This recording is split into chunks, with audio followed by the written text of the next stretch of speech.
Danny Vegas time, Danny Vegas world. We are live from Las Vegas, Nevada on Thanksgiving Day 2016. Woo! Excited? Very excited. All right.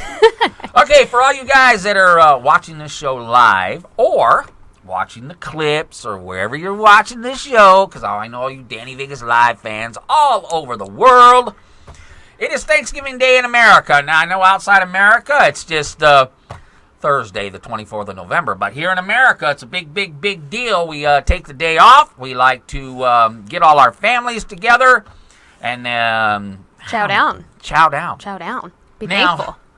I don't know. In your house, is it kind of traditional that the ladies are out in the kitchen cooking this thing? Yes Okay. and no. All right, because I know as I grew up, men watched the football games and the women were in the kitchen. Well, here's the funny thing. First of all, let me do this. Let me introduce the guest, hashtag one lucky girl for today, Carrie Sullivan. Welcome to the show. Yay! I am very, very thankful and very excited to be here with the one and only Danny Vegas. That's right. Oh, we like this one. I am one lucky gal. Yeah. Hashtag. Oh, I don't know we what love it is. Is it this hashtag? one. Hashtag? Yeah, hashtag. Hashtag. So anyway, Carrie, welcome to the show. Thank you. And so basically what I was trying to say is the little story, our Thanksgiving story is back in the 70s and even the 60s, the women were in the kitchen cooking big turkeys and meals, and the guys just played horseshoes and watched football games. Now here's the funny thing, Carrie. I never really realized this until I got older. These women would be in that kitchen from 6 in the morning.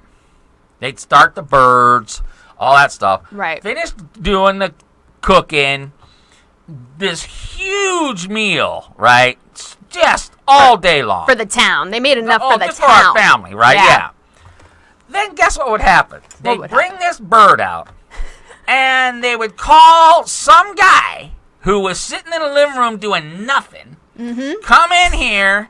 Everybody get their cameras because Uncle Mark's going to carve the turkey. How did we get that end of the deal where the guys get to just watch football and then they take all the credit, no offense, they take all the credit for the cooking in the photos that you look back on That's 20 right. years from now? It's always, I look at my Thanksgiving photos and it's always some old guy in my family carving the turkey and there's no pictures of the ladies. It's just some guy and all the kids. Everybody's wrapped around this old man carving the turkey, and he didn't do jack all day. And when the meal was over, we all just went back in the living room. And then we do the dishes. And the ladies did the dishes. All the women, you know what's not, you know what my theory is now that you say that, Danny? My theory is the reason that women are not in those photos is because we have been slaving away since 6 a.m., sweating, and we've been over an oven and over a stove, and so we do not, we don't look or feel our best in that moment. Oh, so is that it? That's my theory. Oh, okay. And, we have to take that brief pause to go ahead and compose ourselves and then get ready to do the inevitable 20,000 dishes that await us right after that meal. Yeah, Not fair. Now my wife has paper plates. Oh my gosh, she's a genius. Yeah, so anyway, I don't know how it is in today's world. I mean, my family, we just have 2 daughters and my wife and I, and that's all there is. And so I tend to kind of help cook and the dishes and kind of get done by everybody. So it's not like the old days that I grew up in. So how was your family during Thanksgiving? I have a really big family. My mom is Cuban and I have an Irish dad, and it was very similar. The guys would always watch football, and my mom actually starts cooking 2-3 days ahead of time. Right. She cooks up a storm, and then she does these elaborate setups, the table placement, and she does little note cards. We even did note cards. Yeah, we even did themed Thanksgivings because my family, I grew up here in Vegas, and my family was so big with cousins and friends of cousins, so we would start the party at 5 o'clock in the afternoon, and we'd be going till 2 in the morning. Wow, we never stayed that late. Oh yeah, we had a party. We were dancing the night away. But it's true. My mom worked so hard for this beautiful, beautiful meal. And if you think about it, it's gone. I think the most time that we spent at that dinner table was maybe about an hour, hour and a half. And then everybody goes off and does their thing. All the women from my grandmother to my aunts, to my mom and I, we would all be in the kitchen cleaning up and cooking, and after cooking, and all the guys would be just hanging, recovering from their turkey coma that we just put them in. Yes. I mean, I need that deal. Why was I not a guy on this I holiday? think the guys, I don't know how it is today, but certainly back in those days, we certainly got the long end of the stick on that deal. I mean, it was just, maybe once in a while a guy would get out there and dry a dish. Well, that's maybe nice. would dry a dish. Now we just leave the dishes in the dishwasher because they'll dry eventually, right? So you just toss them in. Do you toss them in with food and then just pray that there's my wife kind of gets on me about that. She's smart. I do that to my husband too. He thinks that there's hands that come out and scrape that stuff off. I'm like, no, you still gotta wash it before it goes in the dishwasher. And then it's like, well, if I'm washing it before, why do I put it in the dishwasher? But yeah, I tend to get a little bit of trouble because there's, spaghetti tends to stick, and I just put it in there. Because when I was a bachelor, I just had my cupboard was the dishwasher.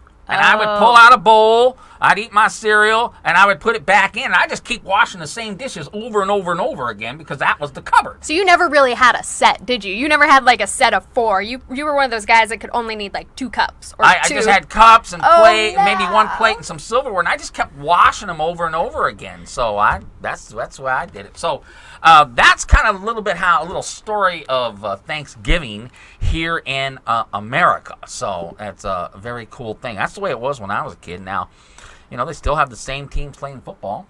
That's true. Are you a football fan? I am a football fan. Oh, you're a keeper. I am a football fan, and I have to admit, I was never into football. I didn't even know what a yard line was or anything like that before I started dating my husband almost 8 years ago. And so I learned he's a huge sports guy, so I learned all about sports, and now I'm obsessed. Actually, I just moved from LA, and LA has the Rams now. Yeah, the Rams are back in LA. Coming back. Yeah. How do you feel about that?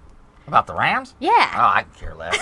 They're not Vegas, right? I grew up in San Diego. I was a Charger fan. LA was in the other conference, and I went to St. Louis, but I didn't lose any sleep over. That's good. You were a Chargers fan. I was a Charger fan. I still am, but I don't follow them as well as I used to because they just never win anymore. And so I guess I'm just a football fan, but I don't really follow any one team as much as I used to. Now, are you a bandwagoner is the big question. Do you bounce from winning team to winning team? No, I tend to be an AFC guy. Okay. So I tend to always, when it gets into the playoffs and the Super Bowl, I usually root for the AFC team. Whatever team goes there, I usually root for the AFC team. But the teams I like to watch on Sunday is I like the Steelers. I like to watch them because they always play a good game. I love the New England Patriots because and the reason why I kind of love the New England Patriots is they're just a great, well-run machine, and people hate them because of it. Yeah. No, I'll agree with that. I definitely hate on them because they're so good. Because it's like Danny Vegas. We're such a well-run machine, we just have a league of haters out there because, Danny Vegas. Okay, so I understand the plight, but I like them. I watch the Chargers. I hate to say it. Oh, gosh. But I will watch Dallas Cowboys. Oh, no. I knew you were going to say that. I was waiting. America's team, baby. America's team. America's team. So, anyway, if you're watching live, certainly chime in on our what do I call it, our talk room, our chat room. If you're watching live, you can certainly ask questions, et cetera, et cetera. And if you're not watching live and you're watching this on a video clip, just remember, WCOBM is here in Las Vegas. We also have a studio in Los Angeles, Hollywood, at Hollywood and Vine. And that particular studio is run by our buddies Bruce Garrett and Julia Zung. I love her. I love you, Julia. You're a great gal. And that's down there. We're always looking for new homes, for new studios, so that's going to be great. That's amazing. But this Las Vegas studio, it's our oldest studio. And as you well know, over the last few weeks, it's underneath the Danny Vegas umbrella. And it's on a marketing platform now, and it's really exciting. And we have 23 seconds left of this first segment. So, anything to say? You're doing some amazing stuff. I got to say, WCOBM has really taken Vegas by storm. Danny Vegas and WCOBM. So I love the fact that you actually get it right off the bat. People have such a hard time with the O. Oh, really? Yeah. It's right in front of me. I better get it right. All right. We'll be back with segment 2 right after this.